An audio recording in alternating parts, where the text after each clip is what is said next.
Hello everyone, today we are going to learn basic OpenShot tutorial how to trim a video.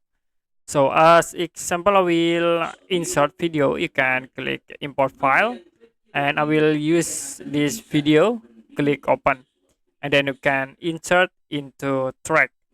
Now if you want to trim this video, you can use these tools, enable razor.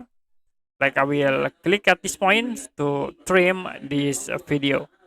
Now you can click again to close from this tool, and then you can select the clip and press delete button. So I will trim again by using these razor tools, and then I will click like from this point.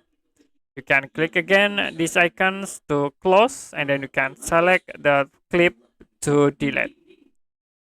Okay, that's it for basic OpenShot tutorial, how to trim video.